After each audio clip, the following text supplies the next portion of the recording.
Dzień dobry, witajcie na Overjoy Fan Studio. Cześć. Dzisiaj odcinek specjalny.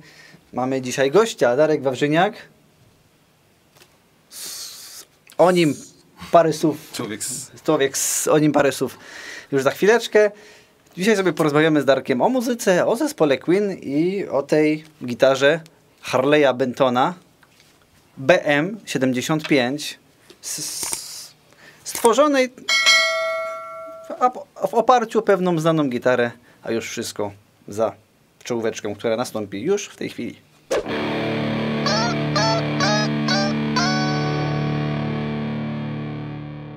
Słuchajcie, jesteśmy tutaj. Darek Wawrzyniak. To, co ma na koszulce, to nie jest koszulka, którą sam se kupił na jakiejś wyprzedaży, tylko Darek jest głównym gitarzystą projektu Queen symfonicznie oraz zespołu Quintet. Mówisz, jakby było ich więcej. No właściwie, przepraszam, jedynym. Tak jak Brian May był głównym gitarzystą i jedynym Queena, tak Darek jest tego projektu. Jedynym głównym gitarzystą. Queen symfonicznie. Tak. Darek, jak to się stało, że w tym projekcie się znalazłeś? Długo już gracie razem? Wiesz co, w zasadzie za sprawą Piotrka Wieczorka, którego serdecznie pozdrawiam z tego miejsca. Ja tam gram 3 lata, w tej chwili prawie 4 w sumie. Piotrek wcześniej w tym przez wiele lat zresztą, bo to projekt 10 lat w tym roku obchodzi. Zostałem zaproszony do współpracy przez Jana Niedźwieckiego, założyciela projektu, dlatego że wcześniej grałem parę razy gdzieś tam za Piotrka zastępstwo i mam nadzieję, że się sprawdziłem. Więc tak pokrótce. I jesteś teraz tylko ty. Jakkolwiek na który koncert Queen symfonicznie czy Quintet, zawsze spotkamy, Darek, ciebie na scenie. No z tym, że Quintet no to jest taki skład w zasadzie jak w Queenie, bez sekcji symfonicznej, bez instrumentów klasycznych. Dokładnie. Słuchajcie, więc postanowiłem zrobić materiał o gitarze, która jest łudząca, podobna do tej przez Briana Maya, oczywiście przez Harley'a Bentona, więc stwierdziłem, że nie ma chyba bardziej odpowiedniej osoby niż Darek. Na drugim miejscu był Brian, ale Darek zgodził się na samym początku, więc już nie musiałem po Briana dzwonić. Pół żartem, pół serio. Słuchajcie, między innymi dlatego, że Darek tą gitarę oficjalnie sygnowaną przez Briana Maya, która kosztuje w tym momencie jakieś 5000 zł, miał w rękach, grałeś z nią parę koncertów, więc mamy punkt porównania do tej gitary oficjalnie oryginalnej. No właśnie. Tej. A może parę słów o tej gitarze samej Briana Maya, co? Na początku powiemy, co? Instrument wyjątkowy, nie tylko estetycznie, ale też konstrukcyjnie, zrobiony przez Briana i przez jego tatę.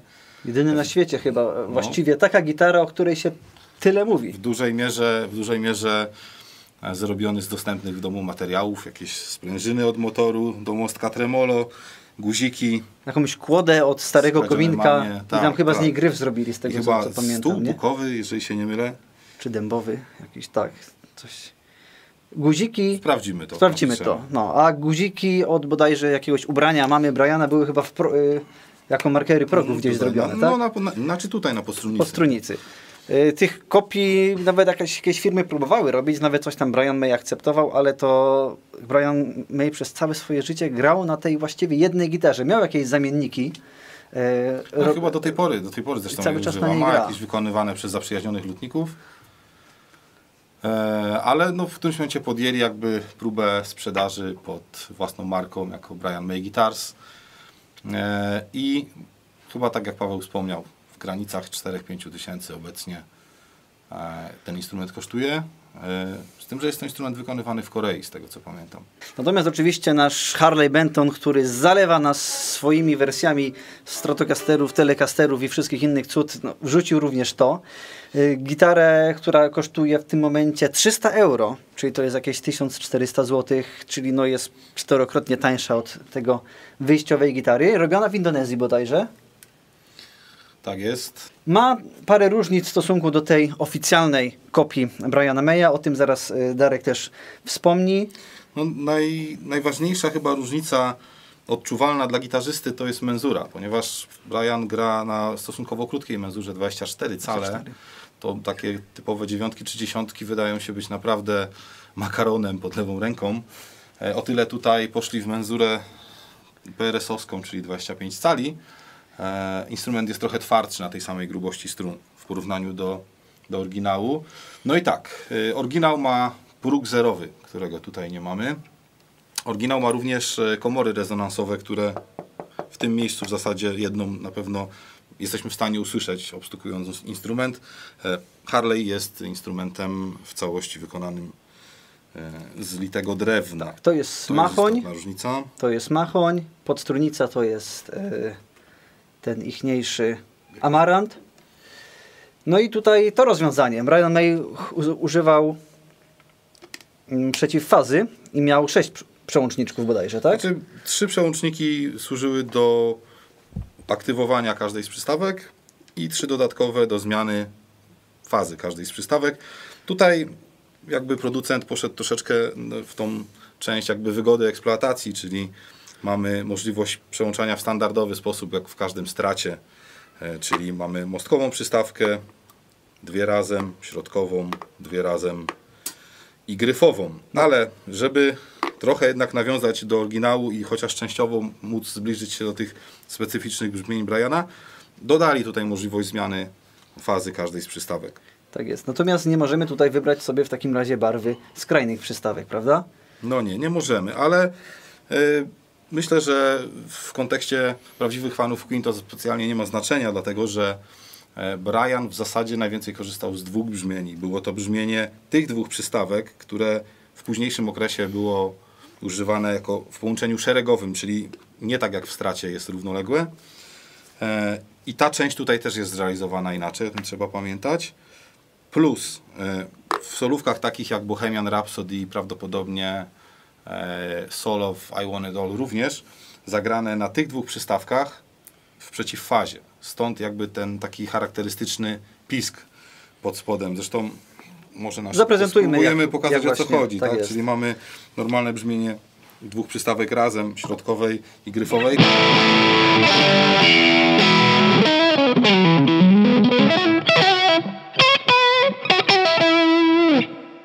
A u Briana musielibyśmy tak pokusić się o zmianę fazy jednej z nich, czyli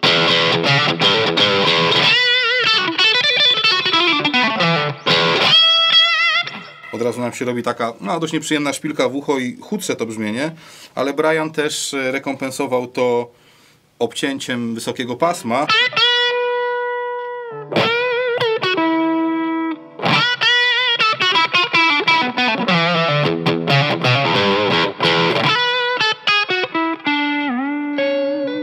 No i bardzo często dość konkretnie dodanym gainem.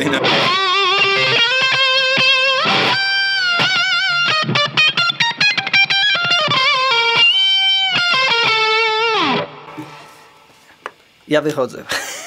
Nie, słuchajcie, dlatego zaprosiłem Darka, bo ja nawet nie próbuję naśladować tego, co Brian May robi. Darek gra tą muzykę. Ja też, to bardziej dla zabawy, ale Brian jest jeden, umówmy się, to bardziej można hobbystycznie potraktować te próby naśladowania jego brzmienia.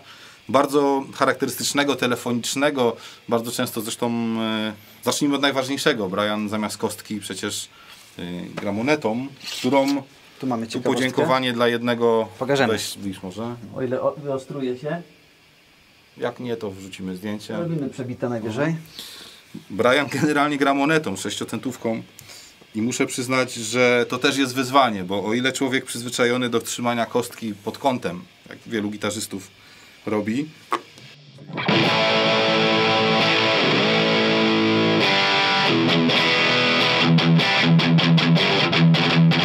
może mało queenowe zagranie, ale powiedzmy o co chodzi. No, z monetą jest trudniej. Ona nie ma jako takiego czubka.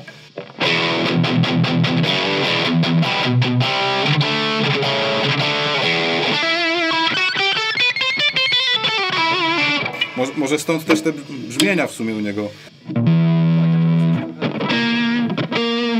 To jest naprawdę niezła jazda.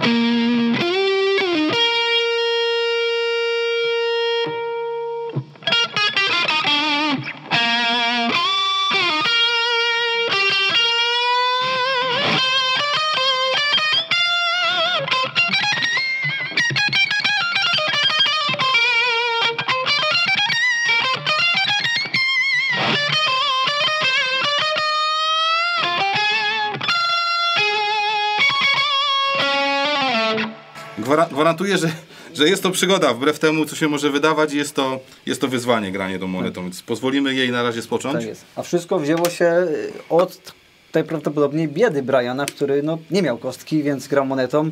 Gitarę stworzył z ojcem z dostępnych części. To ja myślę, że to trochę podobny kryzys, jaki teraz nas w tym dokładnie momencie dosięga, czyli problem z dostępnością. Więc ludzie sobie radzili po swojemu, wycinali kostki z różnych innych materiałów. Brian wybrał 6-centówkę ponoć, dlatego że po prostu była to najłatwiej dostępna tania moneta, prawda? Więc wielka strata w przypadku zgubienia nie była. To po pierwsze, po drugie, pożyczyć nawet od kogoś. Nie było pożycz kostkę, tylko pożycz 6-centówkę. Jak się miało wypracowaną technikę, no to rewelacja. Tak czy siak granie tym jest to wyzwanie, więc stąd jakby na pewno po części bierze się brzmienie Briana. Też niektóre rzeczy, jakby ta charakterystyczna jego, z jednej strony podbita, szpiczasta góra przez tą przeciwfazę, z drugiej strony gdzieś tam obcięta na poziomie gitary czy wzmacniacza góra, sprawiały, że to się gdzieś tam razem miksowało w przyjemny sposób i mamy takie wrażenie, że ta gitara po pierwsze brzmi bardzo oryginalnie, a po drugie bardzo często brzmi na skraju harmonicznych, sztuczno-oktawowych, czy tam pinch harmonics, bardziej może po angielskiemu się porozumiemy. Więc tak dużo rzeczy u niego brzmi tak, jakby grał na skraju właśnie.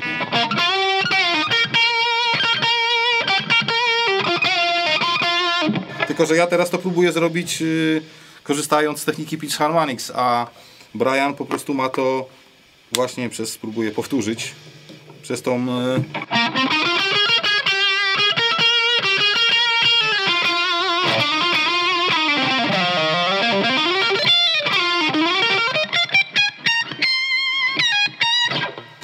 przez tą przeciwfazę tak naprawdę. Zresztą w ogóle moja jakby inspiracja Brianem ma dłuższe korzenie, bo to nie tylko projekt Queen Symfonicznie, w którym wylądowałem 4 lata temu, ale jakby na początkowych etapach nauki gry na instrumencie był to jeden z moich ulubionych gitarzystów, a właśnie to, co lubiłem najbardziej i to co mnie urzekło w jego grze, to właśnie te piękne góry i te harmonie, które ciekawe rozwiązania z typu, nie wiem, jak w Bicycle Race, solóweczka i właśnie takie typowo briańskie.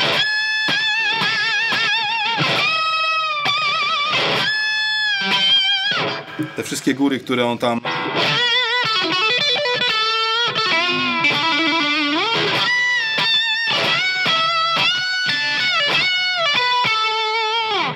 bardzo ładne góry zawsze wyciągał i to za to jakby chapeau bas. No.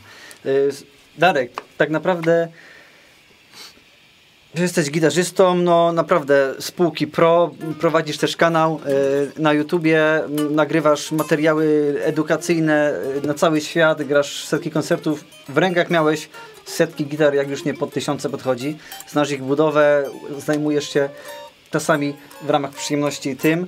Co ty myślisz o tej gitarze, o tym Harley'u z Indonezji za niecałe 300 euro w stosunku, jeśli chodzi o gitarę? Przecież to jest gitara, którą można stosować właśnie dla fanów Briana Maya. Czy trzeba wywalić 5000 na ten instrument z podpisem Brian May? Nie, no ja myślę, że każdy, jeżeli już płaci za jakąś wartość, to jednak świadomie. I też trzeba pamiętać, że często płacimy za małe różnice, które wynikają z dużych różnic konstrukcyjnych albo w rodzaju materiałów, z którego to jest zrobione. Więc jeżeli ktoś jest zawziętym fanem Queen i chce mieć faktycznie tak jak w oryginale, nie ukrywajmy, że ten instrument nie spełnia tej oryginalnej specyfikacji, ale też nie mógłby, dlatego że byłoby to naruszenie praw autorskich do projektu. Więc chociażby ta menzura 25,5 cala sprawia, że no, czuć tą gitarę zupełnie inaczej w porównaniu do oryginału. No Harley Benton robi co może, żeby robić gitarę jak najbliższą oryginałowi, ale musi coś zmienić właśnie, czy radius, czy menzurę, czy układ przystawek, czy jakieś kwestie elektroniczne, żeby nikt się do nich nie doczepił. Natomiast no, muszę przyznać, że jestem raczej pozytywnie zaskoczony, bo nie wiedziałem na co liczyć, jak dzisiaj mnie Paweł zaprosił i wziąłem tą gitarę pierwszy raz do rąk. No jeszcze wiadomo, instrument nowy, wyciągnięty z pudełka, nierozegrany, więc wybaczcie jakieś uciekające stroje i tym podobne, ale tak naprawdę trzeba byłoby jeszcze posiedzieć trochę i na niej pograć, żeby się ułożyły sprężyny i struny. Mam nadzieję, że jakoś nam to wybaczycie. Ale i tak, jak to się mówi potocznie, od strzała uważam, że całkiem szybko ten instrument udało się opanować i bez jakichś wielkich regulacji, może mikrokorekty dokonaliśmy tylko na starcie. Pewnie. Jest to instrument nadający się do gry, o dziwo, i tak jak słychać, przy pewnej oczywiście świadomości korzystania z takich mostków, przy pewnej świadomości korzystania z takich mostków, ten mostek naprawdę w miarę...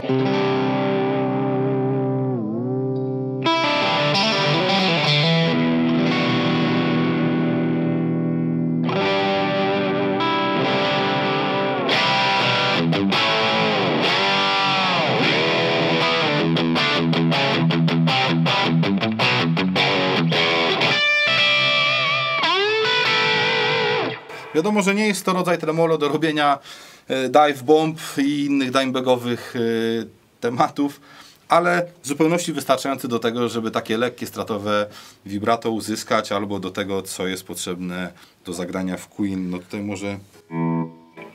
Nie mamy tutaj top boosta, którego Brian May używa w zasadzie jako stałego elementu swojego setupu, ale też wzmacniacz, na którym gramy, ma trochę inną specyfikę i on jakby to podbicie góry, ten treble boost ma jako pre-EQ, jako ten equalizer przed przesterem zainstalowany, więc jest to wzmacniacz bardzo miękki w grze i tak już to podbicie góry słychać, bo tutaj za specjalnie nie muszę się jakoś wysilać, żeby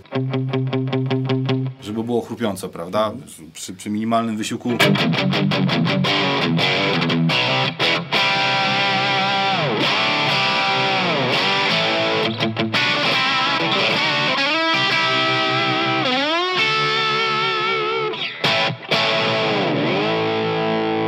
No ale przyznajcie, że przy odpowiednim sposobie grania, przy odpowiedniej konfiguracji tych ustawień, na tym moim sprzęcie, którego używam na co dzień, naprawdę można w miarę upodobnić się do tego brianowskiego brzmienia. Nie ukrywajmy też, że nie spędziliśmy tutaj z Pawłem nie wiadomo ilu godzin na to, żeby wykręcać nie wiadomo jakie brzmienie i też wyżyłować tą demonstrację, tą próbkę.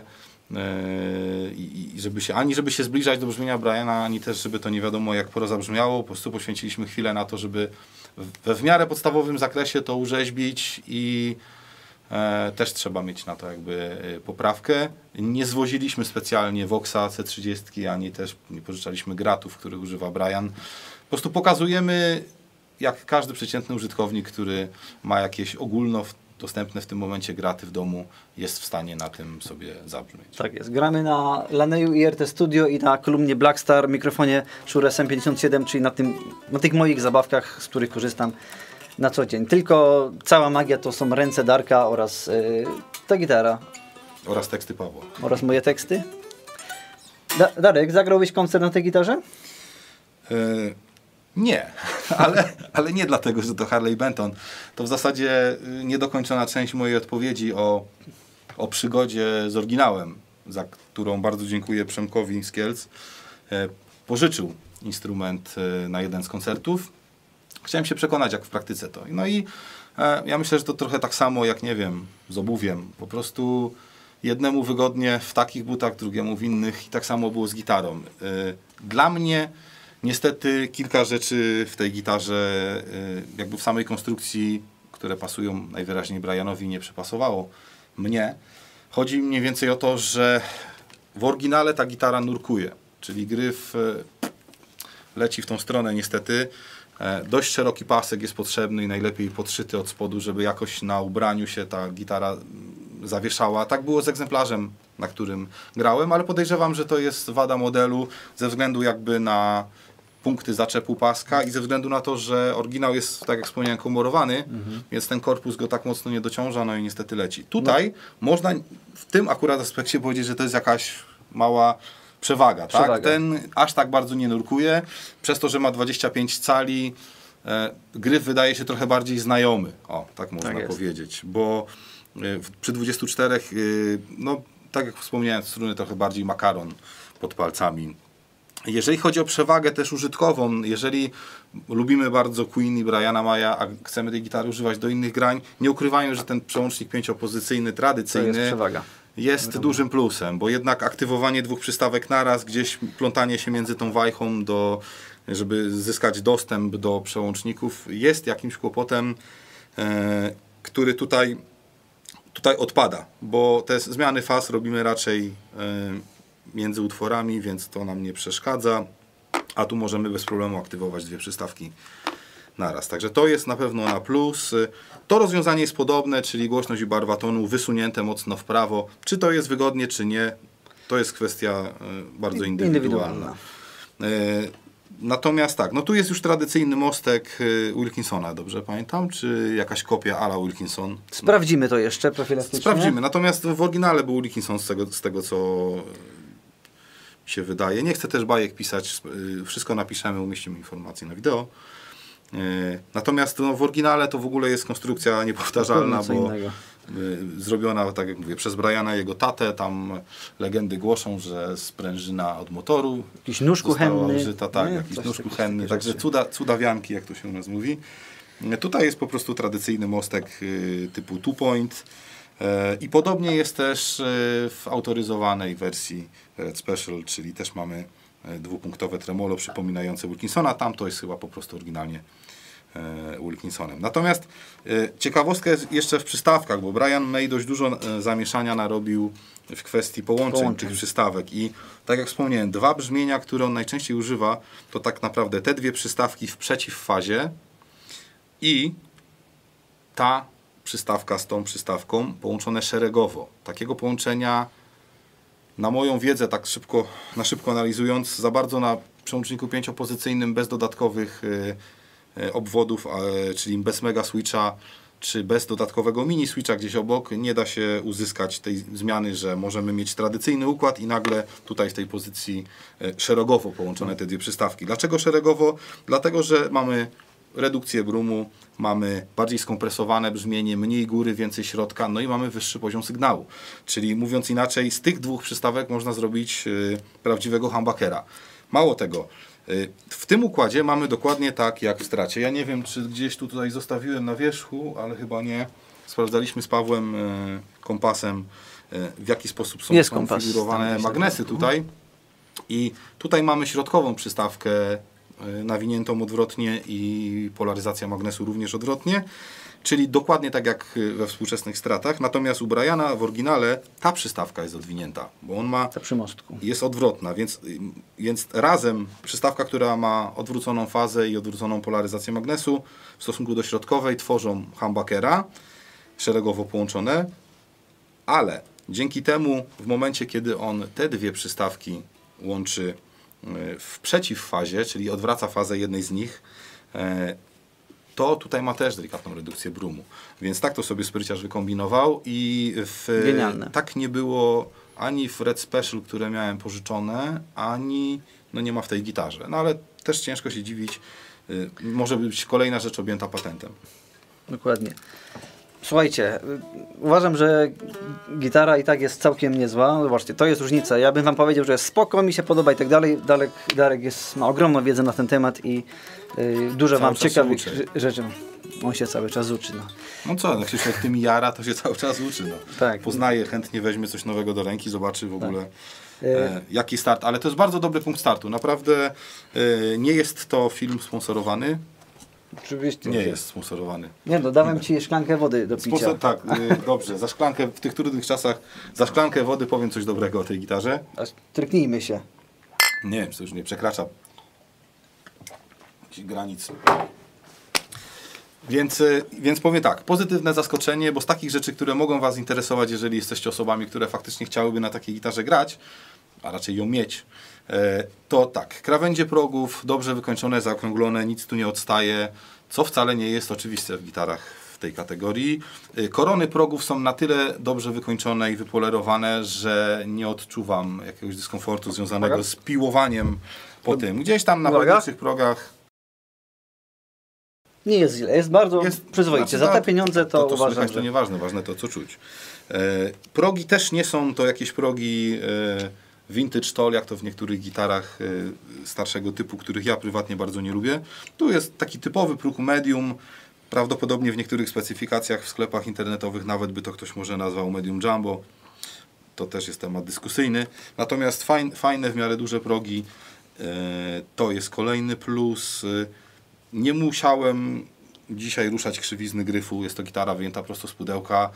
Bardzo fajnie pod tym względem.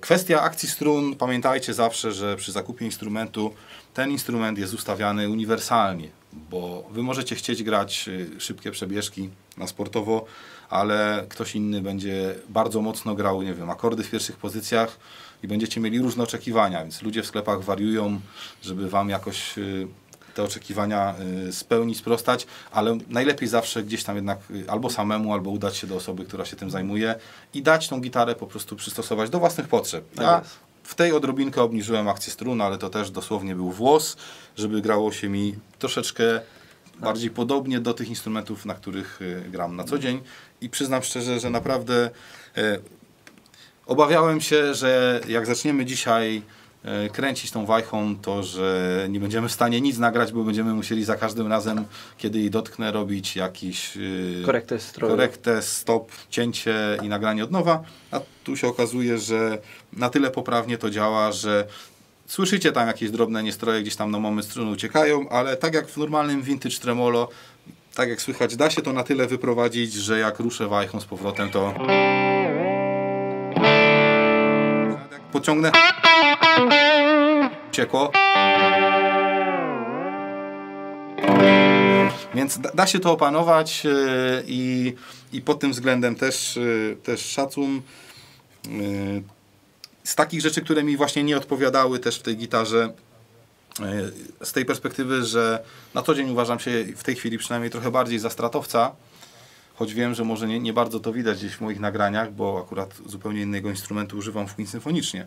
Ale generalnie na co dzień Strat jest mi najbliższą gitarą. Dla ludzi, którzy kupują ten instrument myśląc, że mamy tutaj do czynienia ze Stratem zapakowanym w Brianową obudowę, no nie ukrywajmy, że jest to instrument inny. Samo umiejscowienie przystawek, chociażby kąt przystawki pod mostkiem i lokalizacja przystawki przy gryfie różnią znacząco od Strata. Do tego dochodzi fakt, że tutaj zarówno w przypadku oryginału, jak i tej, no nie możemy tego nazwać repliką, to jest jakby instrument wzorowany na, prawda? Mamy do czynienia z przystawkami na magnesach ceramicznych, ciemniej brzmiącymi, więc tu nie będziemy mieli takiej typowej żylety stratowskiej, co na przykład mi troszeczkę brakuje szczególnie na przesterach, w drugiej i czwartej pozycji, bo o ile na czystym brzmieniu, jak sobie zagramy,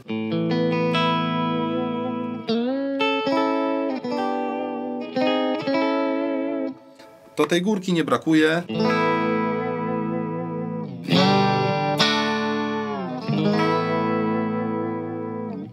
O tyle na przesterach troszeczkę gdzieś tego strzału, tej jakby przenoszenia artykulacji, szczególnie tej mocniejszej, gdzieś mi zabrakło, ale to dotyczyło też wersji oryginalnej, więc należy to potraktować jako cechę konstrukcji i jakby nie starajmy się za bardzo w tej gitarze tak do końca szukać Stratocastera. Słuchajcie, myślę, że dość sporo o tej gitarze powiedzieliśmy. Ja Darkowi bardzo dziękuję, że znalazł czas i przyjechał w ogóle. Dzięki za zaproszenie. Wykorzystać swoją wiedzę, no znał tą jakby oficjalną wersję Briana, miał punkt odniesienia, więc to jest świetne. Mam nadzieję, że materiał wam się podobał. Jak coś, to macie jakieś pytania, oczywiście dajcie komentarz. Zachęcam was serdecznie do subskrypcji kanału mojego. Odwiedźcie kanał Darka, zobaczcie, co też u niego się dzieje. Dam wam jakiś link w opisie, czy też tu u góry. Na moim kanale znajdziecie też krótkie demko na trochę innym wprawdzie brzmieniu, ale Red Special właśnie tej gitary, o której rozmawialiśmy. Oryginalnej. Bardziej jako ciekawostkę, bo porównanie miałoby sens tak naprawdę, gdybyśmy tutaj przywieźli na tych samych klamotach, to odpalili. No, ale tak mówię, zawsze jako ciekawostkę. Jeszcze raz dziękujemy. Darek, dzięki. Może zagramy coś w takim razie jeszcze tak na do widzenia? Zaryzykujmy. Spróbujemy. Małe cięcie i coś zagramy. I specjalnie dla wszystkich was Darek Wawrzyniak, Paweł Krasiński, czyli Duet Dupa trio, czyli Darek, Puweł i bas dograny. Tak jest. Bas dogramy z postprodukcji. Lecimy.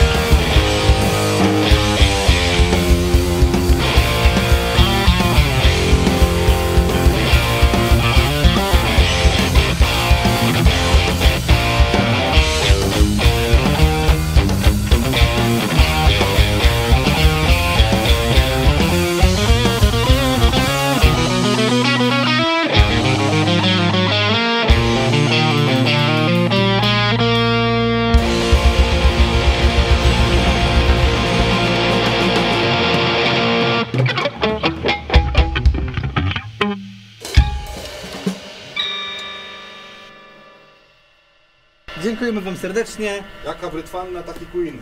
Tak jest. Wcale nie ćwiczyliśmy przedtem.